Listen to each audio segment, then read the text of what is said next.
in America, it's a lot simpler. You can open a brokerage account, you can buy this QQQ or SPY index fund and just be done with it. But when it comes to Europe, as Tom said, there are 30 plus different tax systems. In one country, you should prefer local brokerage over international brokerage. In other countries, you prefer accumulating funds over distributing funds and so forth. And there are a lot of people who follow American investment advice just watching videos on YouTube and reading like Dave Ramsey's books. And they think that investing is easier than it actually is here in Europe. And for those people, I think they just kind of have to hit a wall until they find us and realize that they actually need help to get started with this thing that seems so easy when you Google it online. So I think those are the two biggest ones that comes to my mind. Maybe you have something to add, Tom.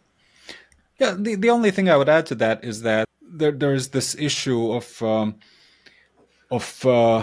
kind of fear that a lot of people have, and it ties into what Walter said about like people who come to the webinar for 5 times before they take action. People don't usually say they're afraid of investing, but I think I certainly know that I have been afraid, especially in the early days.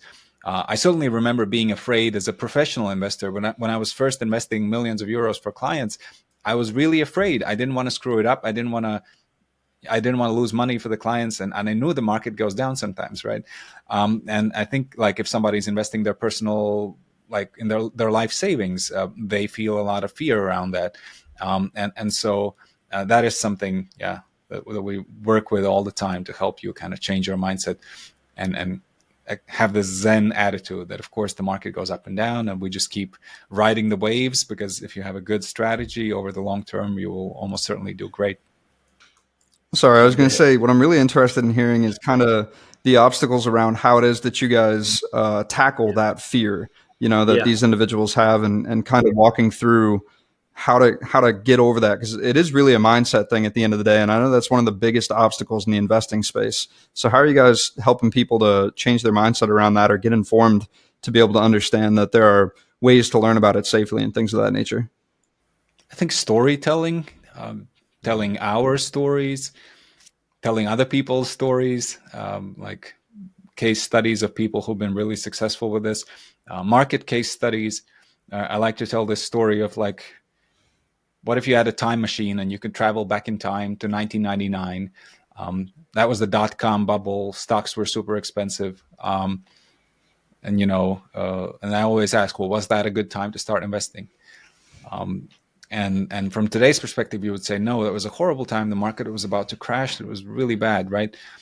But actually, if you started in 1999 and you realize, no, it looks scary, I'm just going to wait for the perfect moment when I feel confident, you would have made zero money, because like between 1999 and today, there was never a perfect moment. There was never a year in which everybody was like, yes, the market, there's no way the market's going to fall. It's wonderful. It's amazing. Yeah, definitely buy right now. Like that never happens. There's always people who are saying, this is not good. Something's going to break. There's a bubble, whatever, right? Whereas people who started in 1999 and just kept investing, just kept buying, they did great, despite the dot-com bubble, despite the big financial crisis and everything else. So, stories like that and personal stories is what we try and use. If you're interested in learning more about the tidbits and advice that they have, then you should consider subscribing to the 2 Comma Club newsletter, where you'll get daily updates and advice on the podcast and the things that we are learning from the individuals who have made at least $1 million. Just go to 2ccnewsletter.com or click the link in the description down below and subscribe.